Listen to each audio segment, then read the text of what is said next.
എന്താണ് യോഗയും ക്ഷേത്രങ്ങളും തമ്മിലൊരു ബന്ധം? കണ്ണടച്ചിരുന്നോട്ടെ, അവിടെ ജലധാര ചെയ്യുമ്പോൾ എൻ്റെ ശിരസിൻ്റെ മുകളിലൂടെ വെള്ളം വീഴും. ഈ അനുഭവം ക്ഷേത്രത്തിൽ പോയിട്ടുള്ള അല്ലെങ്കിൽ അവിടെ ഇരിക്കുന്ന എല്ലാവർക്കും അനുഭവം ഉണ്ടാകണം. യോഗ ഇതിനെല്ലാം മുന്നേ ഉണ്ടായിരുന്നു, ഈ ക്ഷേത്ര സംസ്കാരത്തിന് മുന്നേ ഉണ്ടായിരുന്നു. ഈ യോഗയിൽ നിന്നാണ് യഥാർത്ഥത്തിൽ ക്ഷേത്ര സംസ്കാരം ഉണ്ടായത്. മുട്ട് മടക്കിയിരിക്കുമ്പോൾ അല്ലെങ്കിൽ കാൽ നീട്ടിച്ചിരിക്കുമ്പോൾ നമ്മുടെ ചില പോസ്റ്റൽ വ്യത്യാസം വരുമ്പോൾ നാഡീവ്യവസ്ഥ വ്യത്യാസം വരും. അപ്പോൾ ഒരു മുദ്രയാക്കി എടുത്തിട്ട് ബിംബങ്ങളെ എന്തുകൊണ്ടാണ് എപ്പോഴും ഒരു രഹസ്യ താക്കോലായിട്ട് ഉപയോഗിച്ചുകൊണ്ടിരിക്കുന്നത്? അപ്പോൾ അവിടെ പോയിരുന്നു കഴിഞ്ഞാൽ നമുക്ക് നമ്മുടെ നാഡീവ്യവസ്ഥ തുറക്കാൻ പറ്റുന്നുള്ള രീതിയുണ്ട്. ഓരോ ക്ഷേത്രത്തിൻ്റെ അകത്തുള്ള നാഡീവ്യവസ്ഥ വേറെയാണ്. അവിടെ ഒരു പ്രസാദം കൊടുക്കുമ്പോൾ ആ പ്രസാദത്തിൻ്റെ ഉള്ളിൽ ഫീൽ ചെയ്യണം, എൻ്റെ വിശപ്പ് മാറണം, എൻ്റെ മനസ്സിൻ്റെ ദാഹം മാറണം. ക്ഷേത്ര സംസ്കാരവുമായിട്ടും യോഗ സംസ്കാരത്തിലും രണ്ടും കൂടെ ഇടകലർന്നുള്ള മുദ്രകൾ എന്തൊക്കെയാണെന്നറിയാം. ഈ യോഗാസനകളും അതേപോലെ തന്നെ ക്ഷേത്രമുദ്രകളും എന്തുകൊണ്ടാണ് ക്ഷേത്രത്തിലെ ദേവതകളെ ഈ യോഗയുടെയൊക്കെ ഒരു താക്കോലായിട്ട്, രഹസ്യ താക്കോലായിട്ട് കണ്ടിരുന്നത്? എന്താണ് യോഗയും ക്ഷേത്രങ്ങളും തമ്മിലൊരു ബന്ധം? ഈ മുദ്രകൾ എന്ന് പറഞ്ഞു കഴിഞ്ഞാൽ പല രീതിയിലുണ്ട്. ഇന്ന് സാധാരണ എല്ലാവരും മുദ്ര പറയുമ്പോൾ കൈകൊണ്ട് കാണിക്കുന്ന കുറേ കോപ്രായങ്ങളാണ്. അതായത് പ്രാണമുദ്ര, അപാനമുദ്ര എന്നുണ്ട്. അങ്ങനെ ഇരിക്കുന്ന ഒരു മുദ്രയാണ്. മുദ്ര എന്ന് പറഞ്ഞാൽ ഒരു ഭാഷ എന്നർത്ഥം. നമ്മളിപ്പോൾ നാട്യം പഠിക്കുന്ന ആളുകൾക്ക് അറിയാൻ പറ്റും. മുദ്ര ഒരു ലാംഗ്വേജാണ് അല്ലേ? എൻ്റെ ശരീരത്തിന് ലാംഗ്വേജ് ഉണ്ട്. ഞാൻ ഇങ്ങനെ ഇരിക്കുന്ന കഴിഞ്ഞ ക്ലാസ് ഓരോ ലാംഗ്വേജും, ഓരോ നിപ്പും ഓരോ ലാംഗ്വേജാണ്. ആ നിപ്പിൽ നിന്ന് പറയും ഞാൻ എന്താണെന്ന് പറയും, ഞാൻ ആരാന്ന് പറയും. അപ്പോൾ അതിലൂടെ കടന്നു പോകുന്ന വായുവിൻ്റെയും പ്രാണൻ്റെയും ചില വ്യത്യാസം വരും. അപ്പോൾ അങ്ങനെ നോക്കിയാൽ മുദ്ര എന്ന് പറഞ്ഞു കഴിഞ്ഞാൽ കൈകൊണ്ട് കാണിക്കുക മാത്രമല്ല, നോട്ടം വരെ മുദ്രയാണ്. ഓക്കെ, അപ്പോൾ ഇതിനൊക്കെ വ്യക്തമായി പറഞ്ഞിരിക്കുന്നത് നമ്മുടെ ക്ഷേത്ര ആരാധനയിലാണ്. അതിൻ്റെ വർഷം ചോദിച്ചാൽ എനിക്ക് കൃത്യമായിട്ട് അറിയില്ല.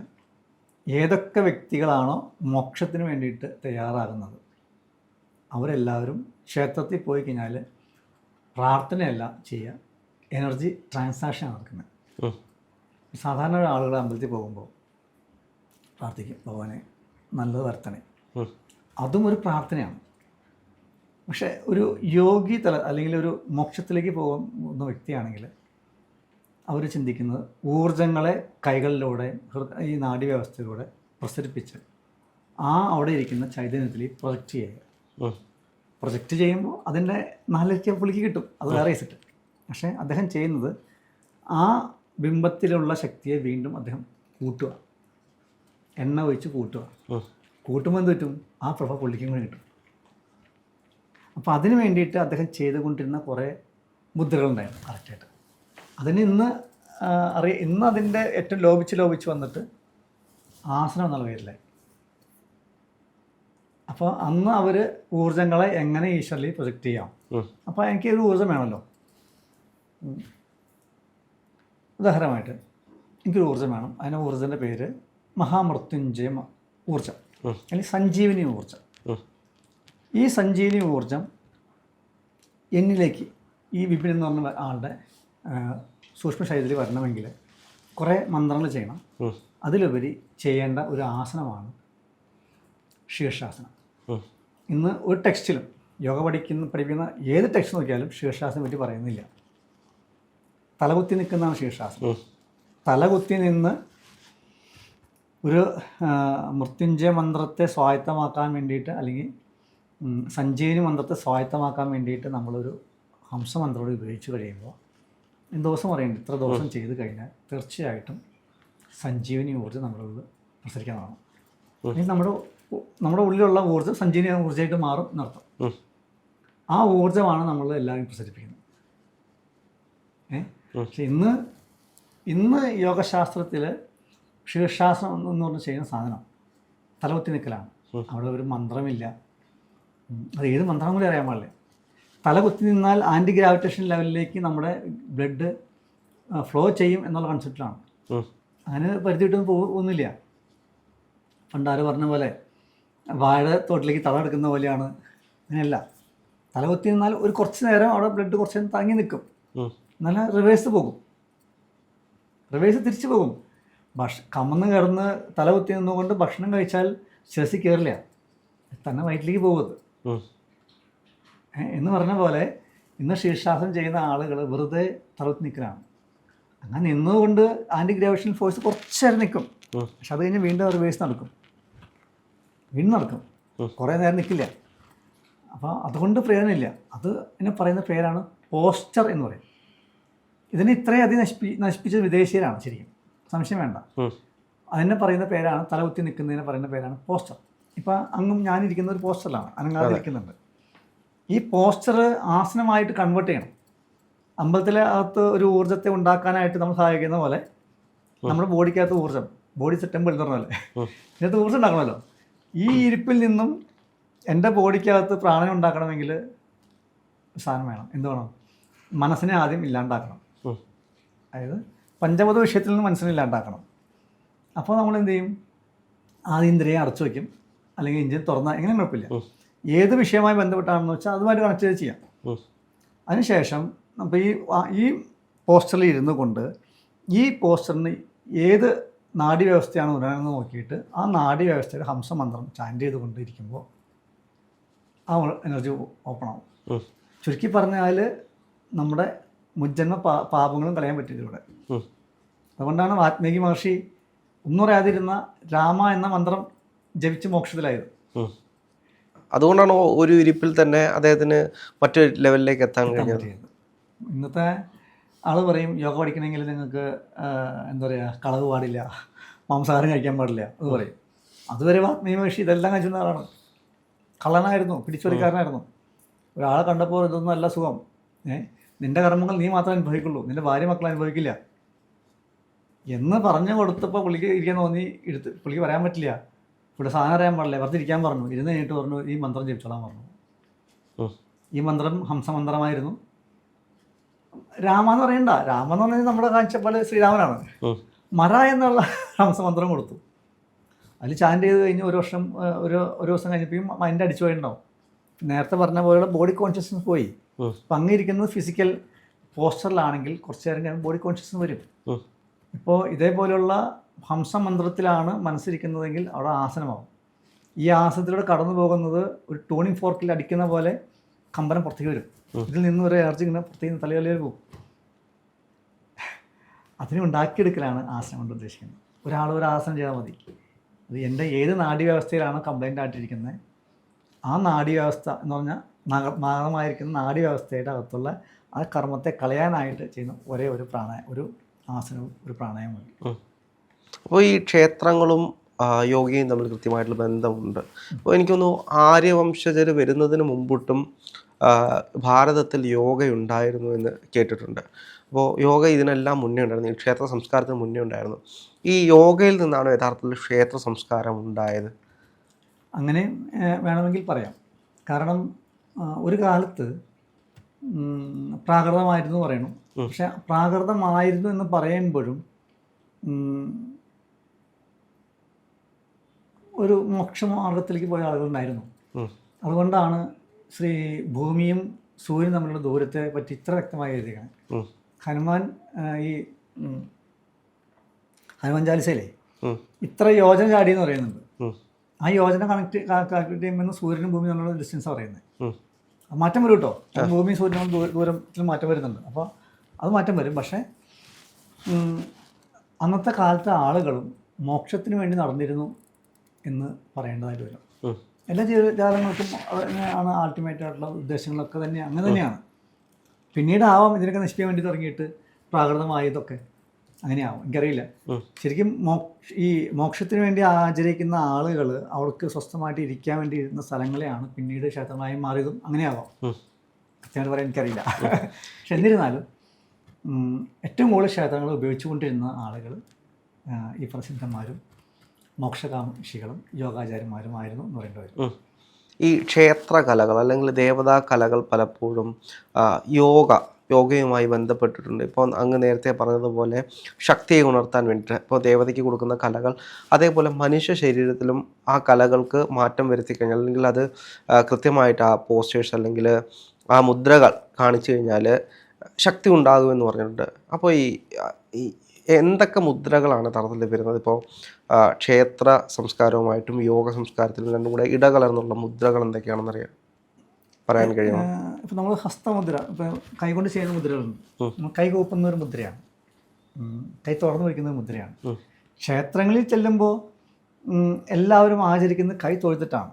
അതെ, ശരിക്കും കൈ മലർത്തി വേണം പ്രാർത്ഥിക്കാന്ന് പറയാം. ഞാൻ നേരത്തെ പറഞ്ഞ പോലെ എനർജി അങ്ങോട്ട് കൊടുക്കുകയും വാങ്ങുകയും വേണം. അപ്പോൾ ഇതൊരു മുദ്രയാണ്. പിന്നെ പറയുന്ന ക്ഷേത്രാചാരത്തിൽ പറയുന്ന പോലെ കേജരി മുദ്രകളുണ്ട്.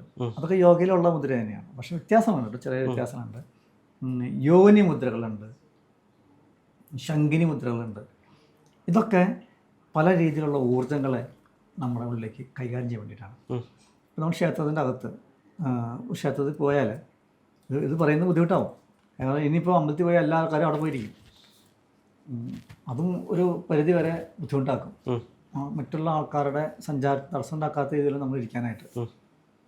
അപ്പോൾ ഒരു സ്ഥലത്ത് വന്ന് ഇരുന്ന് കഴിഞ്ഞ് നമ്മൾ ബോഡി ചലിക്കുമ്പോൾ ഒരു പോസ്റ്റർ ഉണ്ട് അതിന്. ഇപ്പം മുട്ട് മടക്കിയിരിക്കുമ്പോൾ അല്ലെങ്കിൽ കാൽ നീട്ടിച്ചിരിക്കുമ്പോൾ നമ്മുടെ ചില പോസ്റ്റർ വ്യത്യാസം വരുമ്പോൾ നാഡീവ്യവസ്ഥ വ്യത്യാസം വരും. അപ്പോൾ ഒരു മുദ്രയാക്കി എടുത്തിട്ട് അത് അവിടെ നിന്ന് ചാൻറ്റ് ചെയ്യുന്ന രീതിയിലുണ്ട്. ആ രീതിയിൽ മാറ്റം വന്നു കഴിഞ്ഞാൽ ഇപ്പോൾ ക്ഷേത്രത്തിൻ്റെ ഉള്ളിൽ നിന്ന് എനർജി നമ്മുടെ ബോഡി നമ്മൾ സിങ്ക്രണൈസ് ആവും. അങ്ങനെയാണ് ആവുക. നമ്മൾ ചാൻറ്റ് ചെയ്യേണ്ട മന്ത്രം നമ്മുടെ ഇഷ്ടമൂർത്തിയെ ചാൻറ്റ് ചെയ്യാം. ഇപ്പോൾ ക്ഷേത്രത്തിൽ ഇരിക്കുന്ന ശിവനാണെങ്കിൽ, ഞാനൊരു കാളി ഉപാസനവനാണെങ്കിൽ എനിക്കെന്നെ കാളിനെ ഉപാസിക്കാം, ചാൻറ്റ് ചെയ്യാം, കാളി മന്ത്രം ചാൻറ്റ് ചെയ്യാം. പക്ഷേ ആ ക്ഷേത്രത്തിൽ വരുന്ന ഊർജ്ജം എൻ്റെ ബോഡിയിലേക്ക് ആക്സെപ്റ്റ് ചെയ്യുന്ന രീതിയിലാവണം എൻ്റെ ഇരിപ്പും നിപ്പും എല്ലാം. അതിന് കോൺഫിഡൻ്റ് ആവരുത്. കാളിയെ ഉപാസിച്ച് കഴിഞ്ഞാൽ ശിവൻ കാളിയാണല്ലോ എന്ന് ചിന്തിക്കരുത്. രണ്ട് എനർജികളാണ്. രണ്ട് എനർജികളാണ്. ആ കാളിയാണ് എൻ്റെ പുറത്തുനിന്നുള്ള ശിവൻ്റെ ഊർജ്ജം, ശിവഭഗവാന്റെ ഊർജ്ജം എൻ്റെ ബോഡിയിലേക്ക് കൊണ്ടുവരാൻ സഹായിക്കുന്നത്. അപ്പോൾ ആ നിപ്പിൽ നമ്മുടെ ബോഡി അതിന് സക്സസ്ഫിലിറ്റി എന്താ പറയുക, ആഗ്രഹം ചെയ്യാനുള്ള കഴിവുണ്ടാക്കിയെടുക്കണം. അതിന് ഇരിപ്പിലുണ്ട്, നോട്ടത്തിലുണ്ട്, ഭാവത്തിലുണ്ടൊക്കെ വേണം. അതേപോലെ തന്നെ മറ്റൊരു കാര്യമാണ് ഈ ആവാഹനം, അല്ലെങ്കിൽ ആ ദേവതയിലേക്ക് ഊർജത്തെ നൽകുന്ന ഒരു വിധാനങ്ങൾ. പലപ്പോഴും മൂലാധാരത്തിലിരിക്കുന്ന ഊർജത്തെയാണ് ആ ദേവതയിലേക്ക് കൊടുക്കുന്നത്. അപ്പോൾ അതേപോലെ തന്നെ ആവാഹനം, തിരിച്ചാവാഹിച്ചെടുക്കുക. അപ്പോൾ ഇതും എങ്ങനെയാണ് യോഗാസനങ്ങളുമായി ബന്ധപ്പെട്ടിരിക്കുന്നത്? ഒരു യോഗ ചെയ്യുന്ന വ്യക്തി ക്ഷേത്രത്തിൽ പോയി കഴിയുമ്പോൾ, ഞാൻ പറഞ്ഞല്ലോ, അവിടെ പോയി പ്രദക്ഷിണം ചെയ്യുന്നതിന് വ്യത്യാസമുണ്ടില്ല എന്ന് പറയില്ല. അമ്പലത്തിൻ്റെ അകത്ത് പോകണമെന്ന് നിർബന്ധമൊന്നുമില്ല. അവിടെ ക്ഷേത്രത്തിൻ്റെ അകത്തും അവിടെ എവിടെയും വന്നിരുന്ന് സ്വസ്ഥമായിട്ട് ഇരുന്ന് കഴിയുമ്പോൾ എൻ്റെ ഉള്ളിലൂടെ കടന്നു പോകുന്ന ഊർജ്ജം തന്നെയാണ് അവിടെ നടക്കുന്നത്.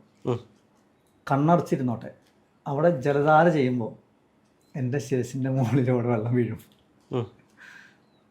ഈ അനുഭവം ക്ഷേത്രത്തിൽ പോയിട്ടുള്ള അല്ലെങ്കിൽ അവിടെ ഇരിക്കുന്ന എല്ലാവർക്കും അനുഭവം ഉണ്ടാകണം. ഏറ്റവും കൂടുതൽ ഫീൽ ചെയ്യുന്നത് നമ്മുടെ ഏറ്റുമാനൂർ പോകുമ്പോഴാണ്. പുറത്ത് പോയിരുന്ന് കണ്ണടച്ച്, എൻ്റെ കുട്ടികളെ കൊണ്ടുപോകാറുണ്ട്, അവിടെ ഫീൽ ചെയ്യാറുണ്ട് കേട്ടോ. അവിടെ കണ്ണടച്ചിരുന്ന് കഴിയുമ്പോൾ അകത്ത് ജലധാര ചെയ്യുമ്പോൾ എത്ര ചൂടാണെങ്കിലും ശരീരം ഇങ്ങനെ തണുപ്പുണ്ടാവും. അപ്പോൾ ആവാഹനം അവിടെയല്ല നടക്കണം, ഇവിടെയാണ്. എൻ്റെ ശിവലിംഗം എന്ന് പറയുന്ന സാധനം മൂലാധാരത്തിൽ നിന്ന് ഉയർന്ന് എല്ലാ പത്മത്തിൻ്റെ അകത്തും ശിവലിംഗങ്ങളുണ്ട്. അതിൻ്റെ അകത്തൊക്കെ ധാര ചെയ്യുക, ഓടിക്കൂടാം. അപ്പോൾ ആവാഹിക്കുന്നത് അവിടെ മാത്രമല്ല ഇവിടെ നടക്കും. ഞാനും ശിവനും എന്ന് പറഞ്ഞാൽ ദ്വന്ദ്ഭാവങ്ങളുണ്ടാവില്ല, അപ്പോൾ ഒറ്റയുള്ളൂ. അദ്വൈതം എന്നുള്ള കൺസെപ്റ്റ് അവിടെ വരും. അവിടെ ചെയ്യുന്ന ഒരു ജലധാര അല്ലെങ്കിൽ ക്ഷീരധാര ചെയ്യുമ്പോൾ, പ്രത്യേകിച്ച് ക്ഷീരധാര ചെയ്യുമ്പോൾ ശരീരം വിറയ്ക്കാൻ തുടങ്ങും.